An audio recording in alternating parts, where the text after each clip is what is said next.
Esta es la imagen del día. Miles de migrantes cruzaron la frontera de España desde Marruecos en la ciudad autónoma de La Ceuta. La llegada de migrantes aumentó en las últimas 2 semanas, pero hoy se intensificó el grado de que rompieron la valla fronteriza y nadaron para llegar al enclave. Las autoridades de control fronterizo en Ceuta han recuperado del agua al menos 14 cuerpos sin vida. Esta es la crisis migratoria más grave desde mayo de 2021, cuando Marruecos relajó las medidas de control y alrededor de 8,000 personas cruzaron hacia el territorio español.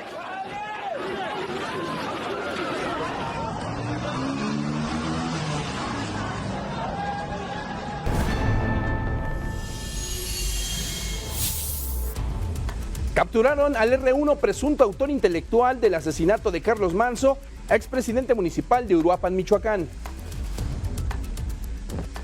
Se quedan en prisión Estrellita N y Jorge Luis N, implicados en el feminicidio de Dafne, la adolescente de 13 años que murió en una academia militar de Tamaulipas. Suman 6 denuncias por novatadas en una escuela normal de Chiapas. Los alumnos presentaron varias lesiones. San Luis Potosí eliminó la ley Serrano que regulaba el uso de inteligencia artificial. La decisión se tomó en fast track. El Instituto Nacional Electoral aprobó el calendario electoral rumbo a 2027. El proceso arrancará el 10 de septiembre de este año.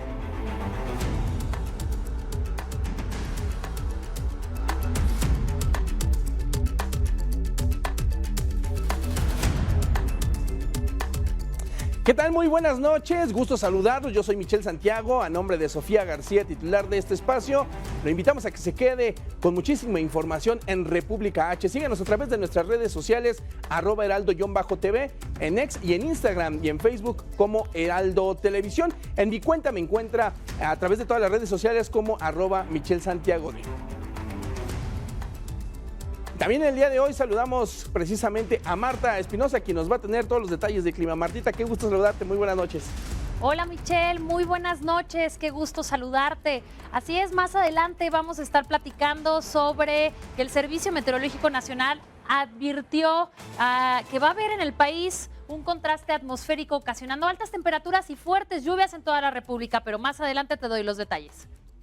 Perfecto, Marta, muchísimas gracias. Por supuesto, más adelante todos los detalles. Quédese, tenemos muchísima información.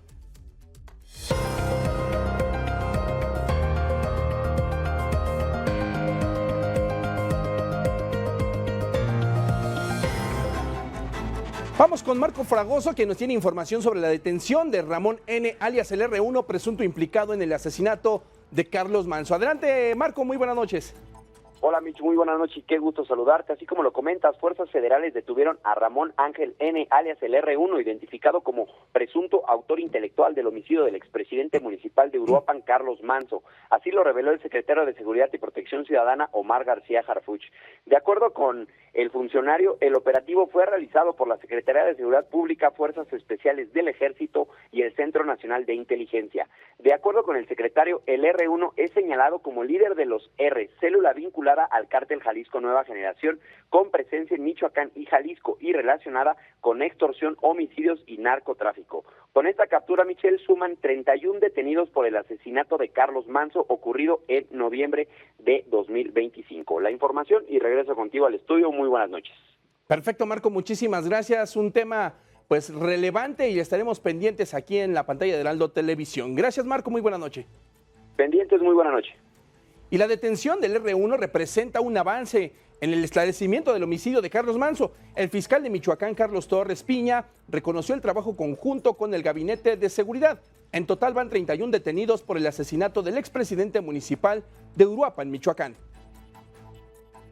Y ahora vamos hasta Tamaulipas porque vincularon a proceso a Jorge Luis N. y Estrellita N., vinculados con el feminicidio de Dafne en la academia militarizada. Doenitz, Carlos Juárez es quien nos tiene todos los detalles. Qué gusto saludarte, Carlos. Muy buenas noches. Adelante con la información. Hola, ¿qué tal, Michelle? Muy buenas noches, qué gusto saludarte a ti y a todo tu auditorio. Efectivamente, durante la tarde de ayer, aproximadamente a las 2 de la tarde, se dio la vinculación a proceso de Jorge Luis P., quien es director de la Academia Militarizada Doenis, así como también de Estrellita M., quien era la persona encargada de cuidar a Dafne, esta chica que fue víctima de un feminicidio el pasado 16 de julio dentro de la academia que te acabo de mencionar. Hay que señalar que la audiencia comenzó cerca de las 9 de la mañana y terminó a las 2 de la tarde. Y bueno, un punto importante es que fue vía Zoom para estos dos personas. Hay que señalar que, bueno, como hubo una protesta el pasado martes cuando fue vinculado al proceso Dana Yanine y fue bloqueado el Centro Integral de Justicia, las autoridades aplicaron un cerco de seguridad importante con elementos de la Guardia Estatal y de lo que es la Policía Investigadora. El señor Gabriel Zapata, padre de Dafne, dio sus declaraciones al respecto y aseguró que esperan todo el peso de la ley. Veamos. Ya lo había comentado, le digo, ahorita pues vamos a estar esperamos el plazo de investigación para hacer más actos de investigación. Eso es el tema, ¿verdad? Ya yo se los había comentado. Digo, ahorita pues realmente lo que se quiso, el objetivo, pues se logró el proceso. Cabe señalar que quien también dio sus declaraciones fue la asesora legal, Lisette Flores, quien aseguró que justamente hay 3 personas ya vinculadas al proceso y esto fue lo que nos comentó. Determinó vincular a ambos, cada uno con distinta intervención, uno por comisión por omisión y la otra como autora material. Y en el caso de Dana Yanina, ¿por qué fue vinculada? También por autora material. Ajá, ustedes van a buscar pena máxima. Pues sí, claro, como todo caso. Como todo caso, ¿cuál es la pena máxima que...? 60 años, viene en el Código Penal del Estado de Tamaulipas. ¿Son 3 solamente los que están en la carpeta de investigación involucrados? Por ahorita está determinado eso, pero ya corresponderá a la Fiscalía.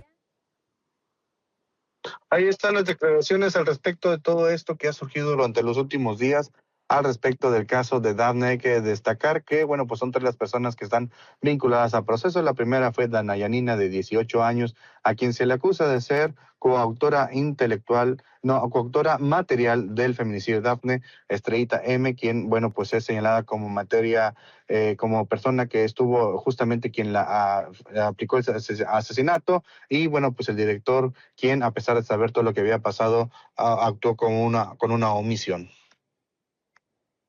Bien, Carlos, la información. Carlos, muchísimas gracias por la información. Muy buenas noches.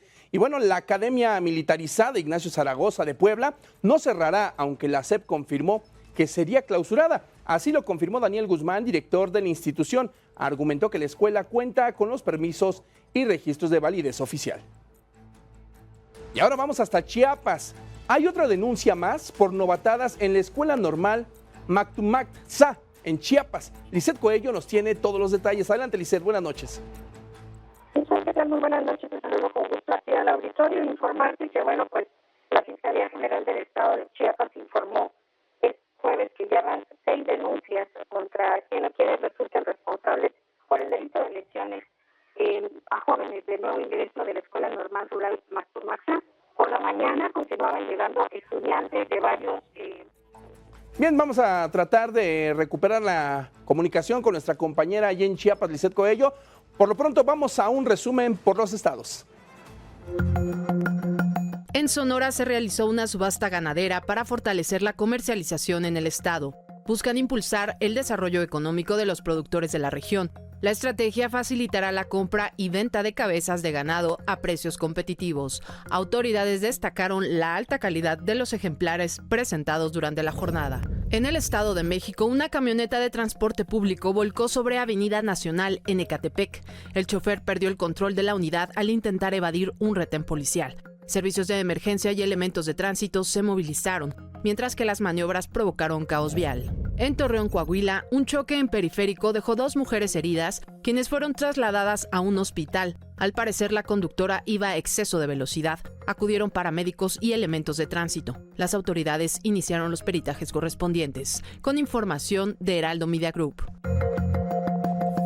Regresamos con nuestra compañera Lisette Coello hasta Chiapas, quien nos comentaba precisamente acerca de este tema de las denuncias por novatadas. Lisette, te escuchamos nuevamente. Claro que sí, Michelle. Te comentaba que, bueno, pues la Fiscalía del Estado ya confirmó este jueves que van 6 denuncias por el delito de lesiones a jóvenes de nuevo ingreso de la Escuela Normal Rural Matumaxá. Por la mañana continuaban llegando estudiantes de varios municipios indígenas que pasaron este examen de admisión para ocupar un espacio dentro de esta institución. Sin embargo, pues el Consejo de Alumnos que realiza este llamado curso de inducción no se encontraba en este lugar. La Escuela Normal Rural Matumaxá permanece cubierta con lonas de color negro a lo largo de su perímetro. Estas lonas, Michelle, se las solicitan a los mismos padres de familia, diciéndoles que van a ser para actividades con hortalizas. Sin embargo, pues son ocupadas para que la gente no pueda ver qué es lo que ocurre adentro de estas instalaciones.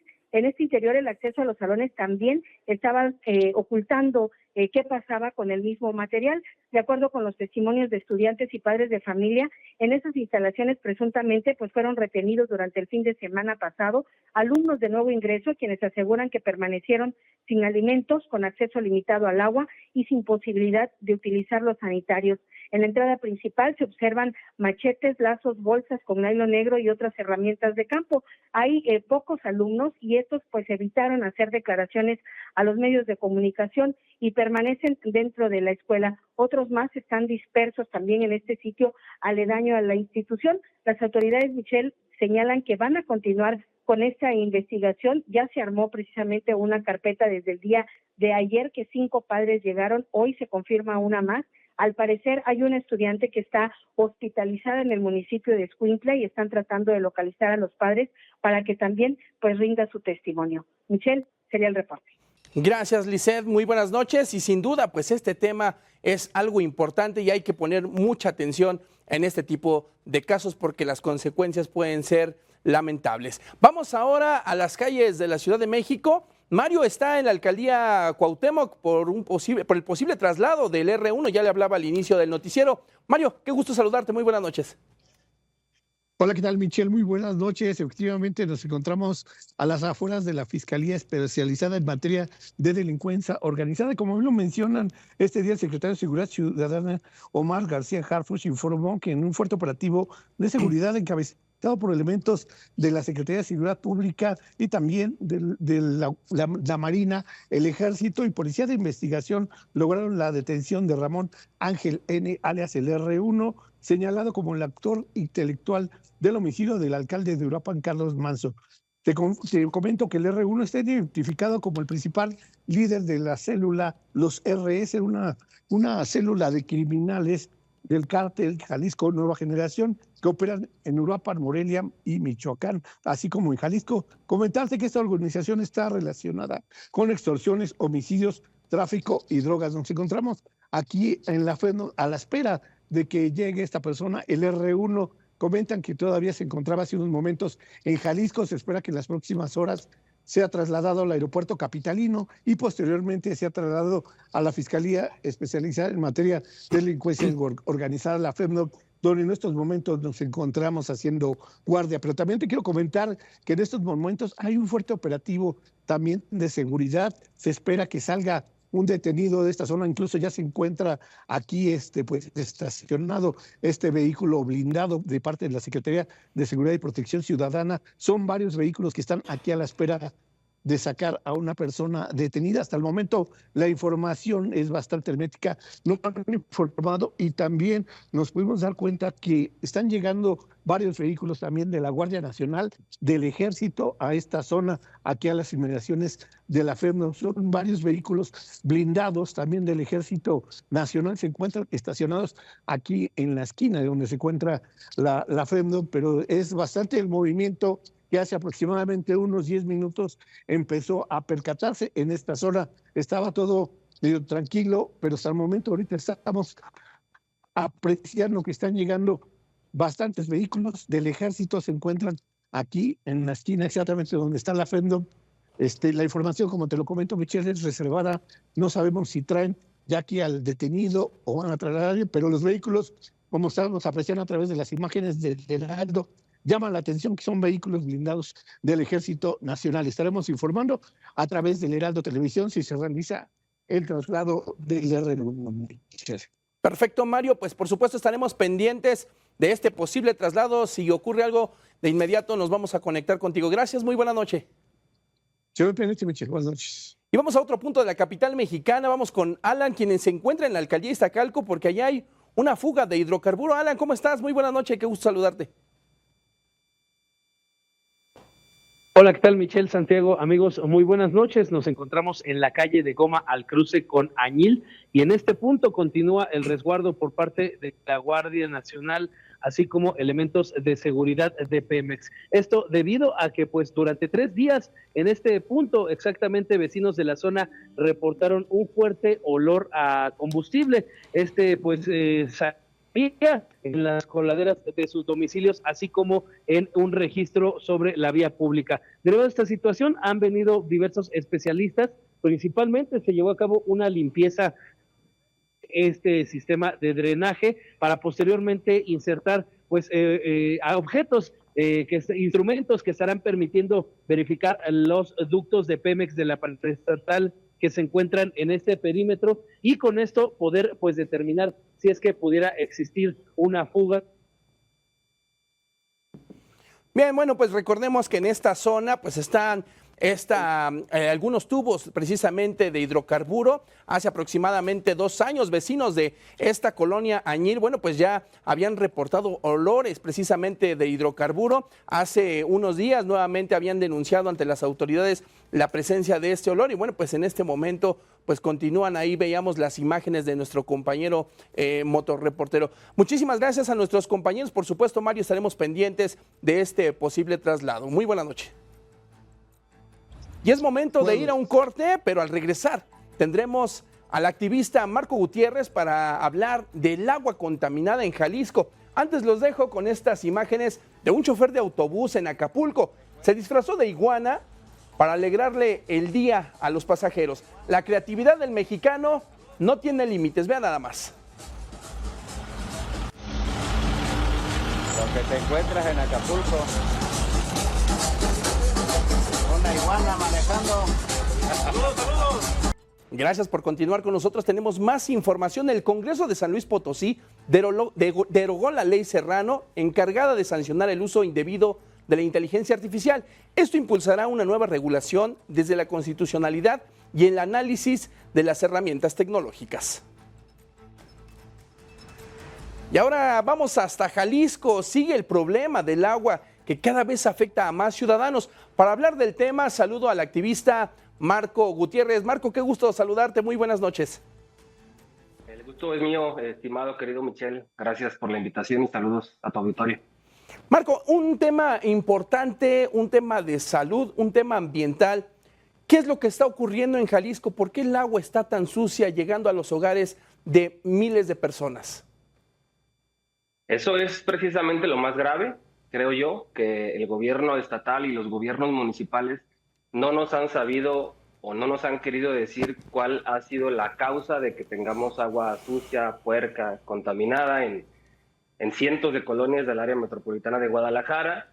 En una primera instancia dijeron que eran descargas clandestinas de agua sucia que personas, empresas, casas vertían ilegalmente sobre la red de distribución de agua. Después el gobernador dijo que a lo mejor era porque teníamos que limpiar todos nuestros tinacos.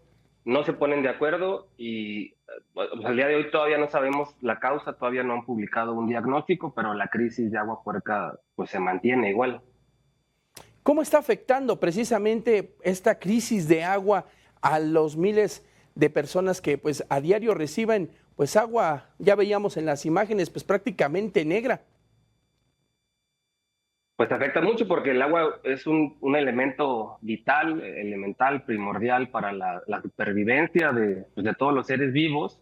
Y así como se ven en las imágenes, hay agua café, agua blancosa, amarilla, en algunos casos es negra, huele a huevo, huele a fierro, huele a agua de caño.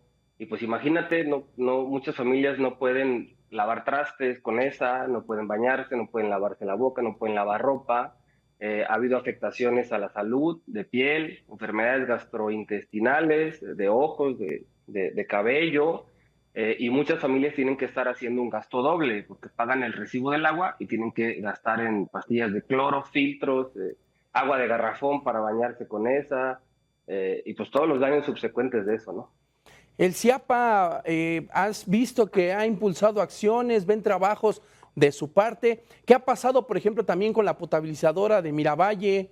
¿Hay algún acercamiento con la ciudadanía? ¿Ustedes que pues han estado pendientes de este tema? De vez en cuando sacan comunicados de que están arreglando una cosita u otra, pero la crisis sigue igual.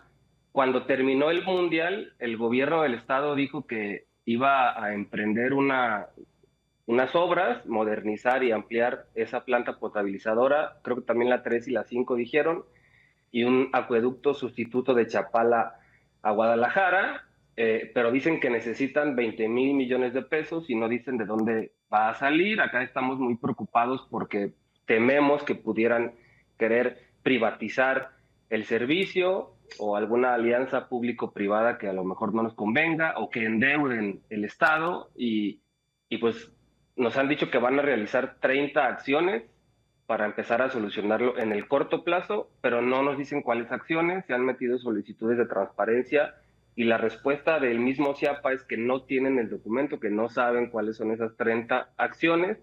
Entonces, pues estamos en ascuas. O sea, dicen que ya tienen un plan, pero no nos dicen cuál es el plan y tampoco nos dicen cuál es el diagnóstico, las causas principalmente. Veíamos ya pues algunos casos por algunas diarreas, algunos síntomas en la piel. Las autoridades de salud locales, ¿cuáles son las recomendaciones que ha emitido a la población ahí en Jalisco? Han dicho que mientras que el agua salga transparente y no tenga un olor muy fuerte, se use de manera normal, pero que si vemos coloración u olores, no la utilicemos. Pero pues eso es como de sentido común, ¿no? Ni modo, ¿quién se va a lavar los dientes con el agua café? Otro tema importante, y ya lo mencionabas, la gente ha tenido que recurrir precisamente a comprar garrafones de agua, acudir a la purificadora, a lo mejor pues para bañarse, para lavarse los dientes, para lavar pues los alimentos, los trastes incluso. Correcto. ¿Cómo has visto pues que las familias comienzan a afectarse también en el bolsillo, ¿no? Porque también se hablaba en la semana que se buscaba, se pedía al gobierno que hubiera un descuento precisamente en el recibo del agua o que incluso se pudiera condonar este precio por el suministro. Sí, sí ha afectado mucho, también depende el nivel económico pues de las familias para medir qué tanto afecta este gasto extra, pero sí ha afectado. Y lo que comentas, pues los diputados y diputadas en el Congreso local de aquí de Jalisco de oposición, es decir, todos los partidos menos el que gobierna en el estado, que es Movimiento Ciudadano, hicieron la propuesta de que se condonara al 100% el recibo de la luz, del agua, hoy nomás, del agua, en tanto no se resolviera este problema. No la quisieron aprobar así, pidieron que se bajara al 80% de descuento en vez de al 100%, y una vez que se bajó la propuesta al 80% se aprobó, y pues estamos esperando que se publique para que entre en vigor y se pueda acceder a este descuento, aunque no es lo principal el descuento, pues lo que nos urge a todos es que volvamos a tener agua limpia, potable. Perfecto, Marco Gutiérrez, muchísimas gracias por el tiempo para Heraldo Televisión. Te mando un abrazo. Gracias, un abrazo. Bien, vamos a un resumen más por los estados. En Veracruz, autoridades descartaron el hallazgo de una refinería clandestina en Coatepec. El Gabinete de Seguridad aclaró que el sitio era un centro ilegal de almacenamiento de hidrocarburo. Aseguraron pipas y tanques en el tramo a Jalcomulco. El predio quedó bajo custodia militar mientras la Fiscalía realiza las investigaciones. En Mazatlán, Sinaloa, las lluvias provocaron inundaciones en decenas de viviendas. El ejército mexicano activó el plan DN3E para auxiliar a las familias afectadas. Personal militar apoyó en el retiro de árboles caídos y autos varados. Las brigadas realizaron labores de desasolve de drenajes y limpieza de lodo. En Oaxaca, un nuevo derrame de combustóleo afectó a 4 playas en Salina Cruz. Pescadores locales temen que la contaminación dañe su laguna. La fuga de combustible provocó preocupación por la pérdida de especies marinas. Comunidades afectadas exigieron atención inmediata a las autoridades. El sector pesquero solicitó medidas de contención para evitar daños mayores. Con información de Heraldo Media Group.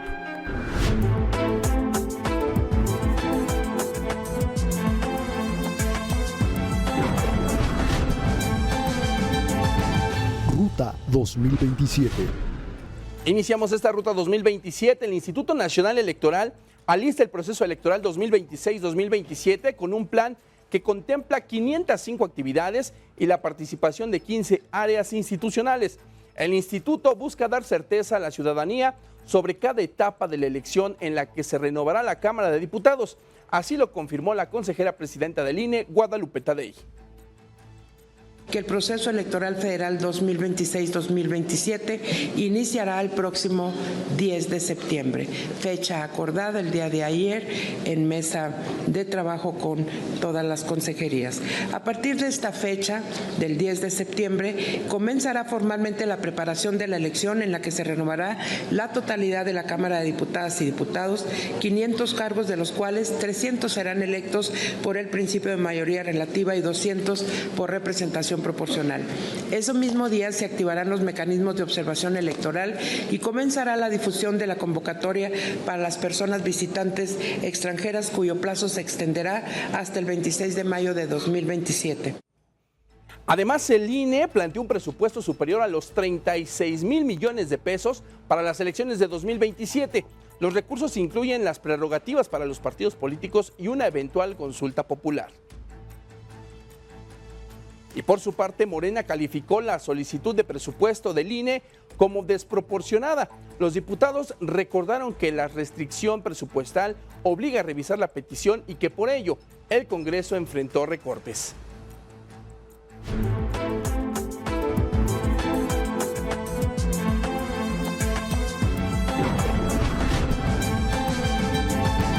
Ruta 2027.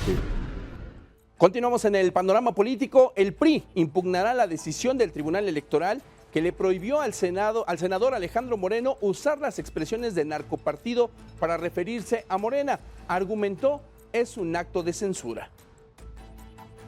Al respecto, Kenia López Rabadán, presidenta de la Cámara de Diputados, exigió que no se limite la libertad de expresión. Las autoridades electorales deben ser árbitros de la contienda, no censores del debate público. La crítica política puede ser incómoda, severa e incluso perturbadora, pero eso no es justificante para silenciar. Vamos a dar un giro en la información. La llegada de sargazo a costas mexicanas alcanzó cifras récord este año. La recolección rebasó las 96,000 toneladas en el país. Autoridades mantienen operativos para limpiar las playas. El gobierno federal contempla un plan en el que invertirá más de 2,000 millones de pesos para su contención, recolección y aprovechamiento del sargazo. Sido nuestras capacidades de monitoreo satelital con el Centro Estatal de Monitoreo Ambiental único en América Latina, que utiliza imágenes de 10 satélites de la Agencia Espacial Europea para vigilar más de 140 playas.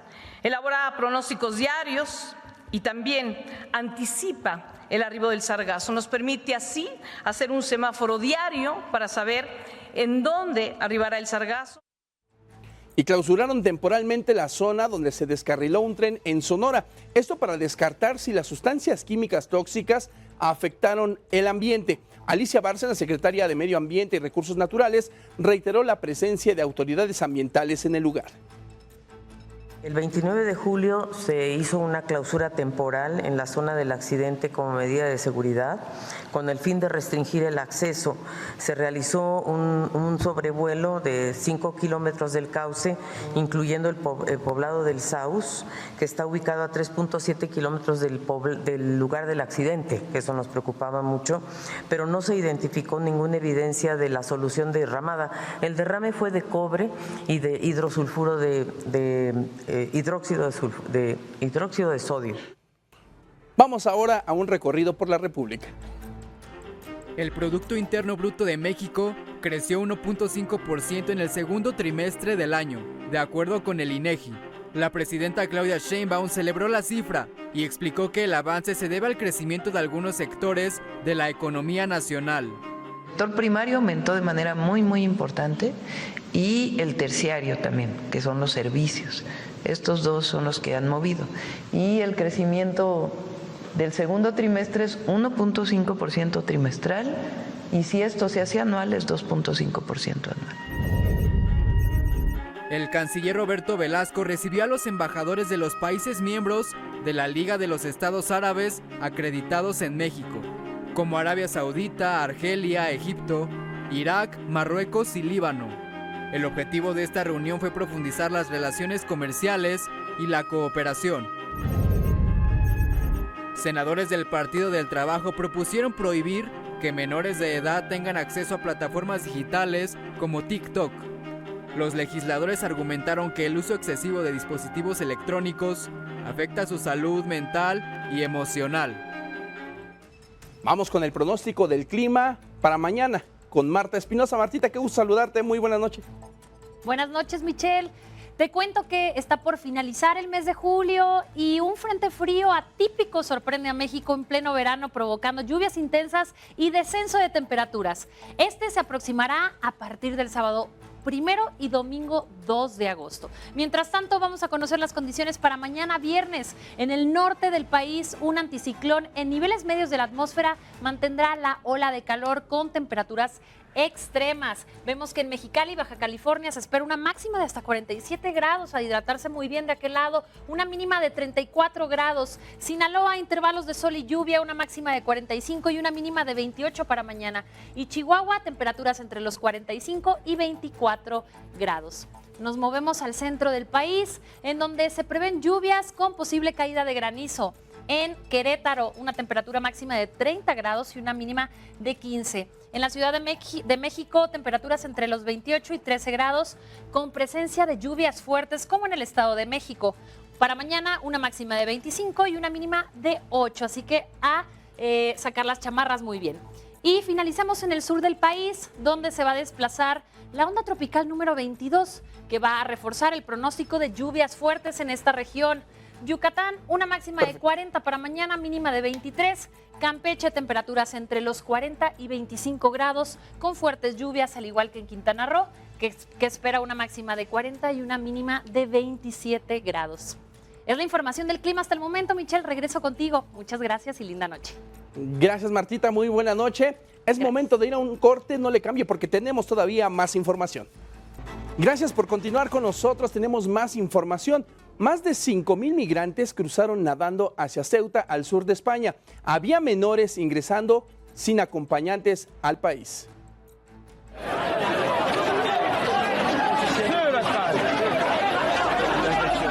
Más de 5,000 migrantes cruzaron nadando hacia Ceuta, enclave español en Marruecos. También es verdad que jóvenes de entre 15 y 25 años, al menos 1.5 millones, no tienen trabajo y no estudian tampoco. Por eso la migración, por eso buscar.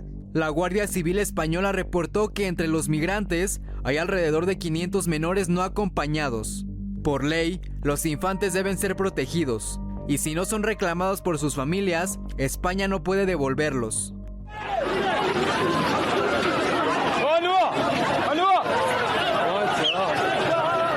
El centro de estancia temporal en Ceuta, con capacidad para 512 personas, alberga ya a más de 750 indocumentados. Cientos de migrantes improvisaron campamentos con cartones, plásticos y mantas. Las autoridades de Ceuta declararon emergencia humanitaria ante la ola de migrantes.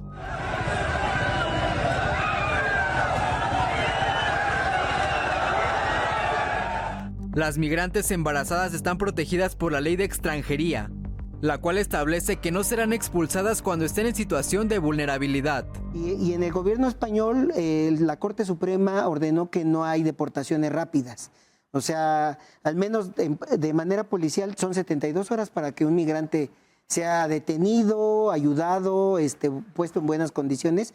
Y a partir de analizar su caso, tiene 60 días para estar en un lugar no de reclusión, sino un lugar de acogida, y de ahí se ve legalmente si puede quedarse o no. Generalmente los que se quedan son niños, mujeres y demás, ¿no?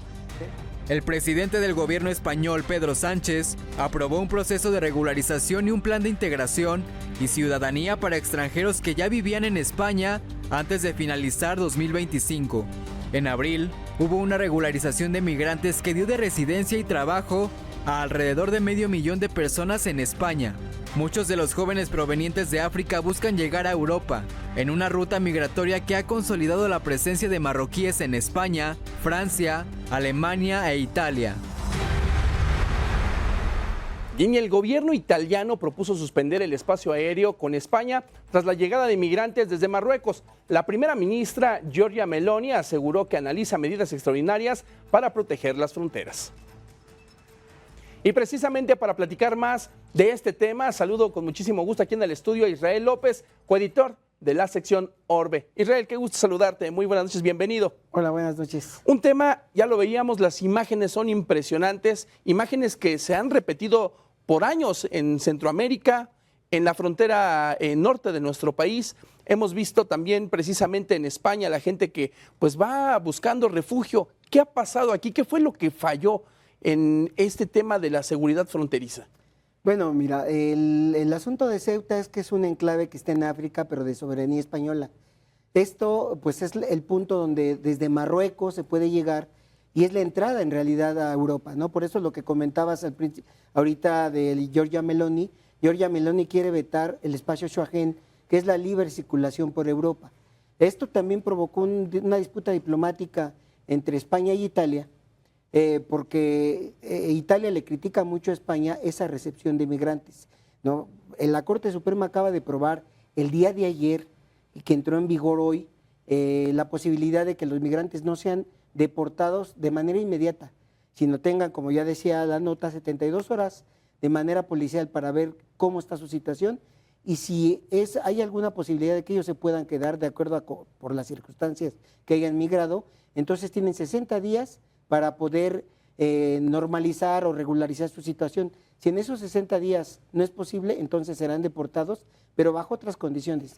El tema de los menores es muy importante. Veíamos en las imágenes muchísimos menores cruzando y bueno, pues ya se apegan precisamente, plan con maña un poco, a eso se apegan, ¿no? A quedarse ya en España. Sí, muchos menores sí se apegan y muchos de ellos migran solos, ¿no? Y esto, bueno, o sus padres, por ejemplo, hoy se habla ya de 15 muertos en esta nueva ola que trata de entrar a Europa vía España, pero seguramente serán más, ¿no? Porque esto tiene 10 días que este fenómeno empezó, pero se hablaba de 200 personas diarios, pero como te digo, como se acaba de aprobar esta medida en España, pues se empezó a escuchar mucho en redes y detonó. Por eso ves que el día de ayer y el de hoy empezó a crecer el número de migrantes que tratan de entrar, no solamente de Marruecos, sino también de varios países de varios países de África que están buscando, bueno, pues por supuesto, una mejor situación de vida económica, una mejor oportunidad y pues por supuesto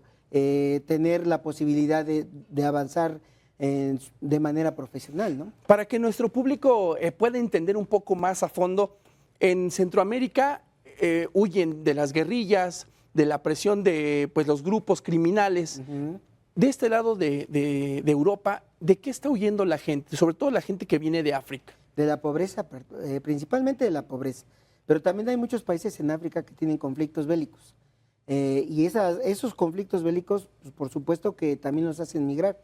En Marruecos es una monarquía, pero hay grupos que son disidentes y esos grupos son perseguidos, ¿no? Y por supuesto que ellos también buscan. Ese tipo de personas que migran bajo esa condición tienen alguna posibilidad de quedarse, ¿no? Es lo mismo que en Centroamérica, no es la pobreza, son las guerrillas, es el mismo tráfico de personas que en esa frontera entre Ceuta y Melilla operan muchos grupos que hacen tráfico de personas y se traen a mucha gente y bueno, pues mira lo que sucede en estos días, ¿no? Ahora, Ceuta pues prácticamente funciona con un número limitado de todos los servicios, tanto de emergencia, policiales, incluso médicos. Ahorita es importante ese tema de los servicios médicos, pues es muchísima gente la que hay que atender. ¿Qué es lo que estará pasando hacia los próximos días, las próximas horas? ¿Habrá apoyo internacional? ¿Habrá apoyo de España, Italia? Mira, las autoridades de Ceuta ya alertaron de que va a haber una crisis sanitaria, porque por supuesto que no todos migran en buenas condiciones o llegan en muy malas condiciones. Como bien dices, no hay, inclusive Ceuta ya pasaba por una crisis sanitaria importante por la limitación que tienen de recursos y ahora por supuesto que va a estar desbordado.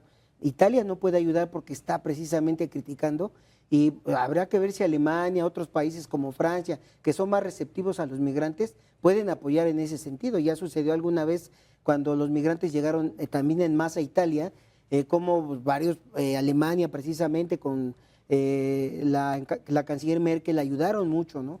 Pero ahora es muy difícil que, por ejemplo, el vecino Italia ayude. Hay que recordar que Giorgia Meloni es de una política de extrema derecha, por eso simpatizaba tanto con el presidente Trump, que su política del presidente Trump de base es antimigrante, ¿no? Ahora, el tema de la declaratoria de emergencia, pues no llega, y es algo que se requiere, que se necesita. Mira, el protocolo de España, lo que argumenta España, es que no pueden declarar una emergencia porque las emergencias son para los desastres, como acababa de suceder con los incendios, ¿no? Entonces, ellos consideran la migración que no es una emergencia nacional. Sin embargo, ya desplazaron a ejército, ya pusieron ejército para que proteja, no para que repele, para que proteja. Y esto, bueno, pues evidentemente es una política que no le gusta no solo a Italia, a algunos otros países como Hungría, que no le parece que sigan siendo receptivos algunos países en cuanto a la migración. Bien, Israel, lamentable la situación pues de migrantes, porque no solamente es una situación que viven nuestros paisanos que van hacia el norte, la gente de Centroamérica, vemos ya nuevamente historias como esta ahí en España que se repiten y pareciera que estas imágenes nuevamente las recopilamos de años anteriores. Israel, muchísimas gracias. Gracias por la invitación. Estaremos pendientes, por supuesto, a través de El Heraldo de México en su versión impresa y a través de Heraldo Televisión. Muy buenas noches, Israel. Buenas noches. Bien, vamos ahora con la columna de Gerardo Rodríguez Sánchez Lara.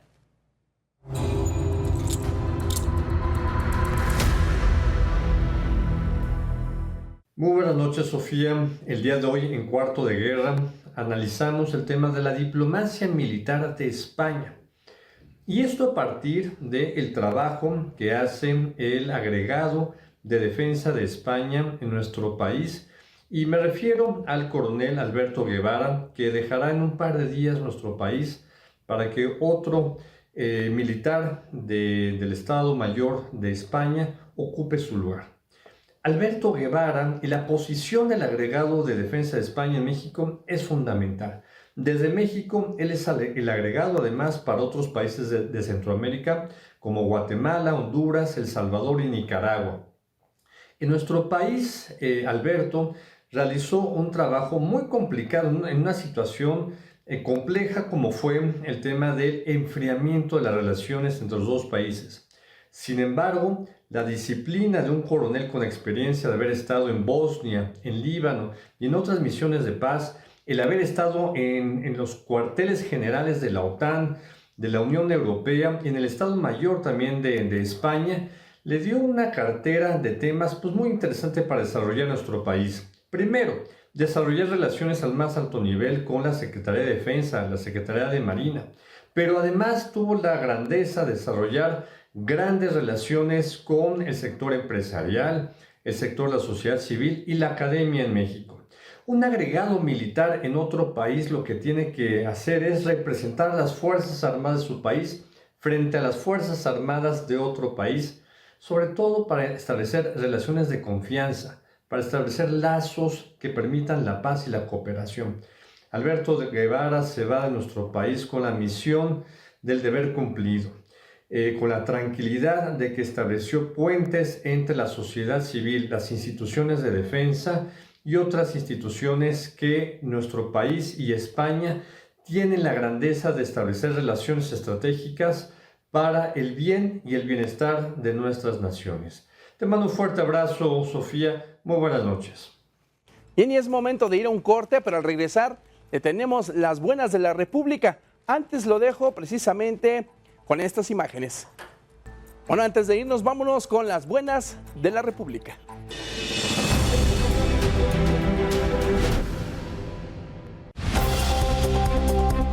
Salvaron a un caballo de carga que colapsó en las calles de Torreón, Coahuila. Los vecinos alertaron a las autoridades debido a que el equino no lograba levantarse. Así que elementos especializados acudieron a la zona y lo trasladaron a un lugar seguro para darle cuidados veterinarios. Mientras que el dueño fue integrado a un programa para no usar animales en trabajos pesados. En la capital de San Luis Potosí, resguardaron a 4 perritos que estaban atrapados en la parte alta de un puente vehicular. Policías municipales llegaron al sitio tras recibir reportes de ciudadanos. Los caninos estaban asustados, pero enseguida los mandaron al Centro Integral para Bienestar Animal, donde serán atendidos. Rescataron a 2 personas a bordo de un carro que fue arrastrado por la corriente del río Tenejac en Papalotla, Tlaxcala. Debido a las lluvias, el flujo de agua se desbordó y el auto se atoró debajo de un puente. Momento en que agentes de protección civil llegaron a tiempo y los pusieron a salvo, sin que presentaran lesiones graves. Pero posteriormente, el auto se cayó a varios metros de profundidad. Eso fue todo por hoy en República H. Mañana estará de regreso Sofía García. Yo lo espero. Hasta la próxima. Que pase una excelente noche.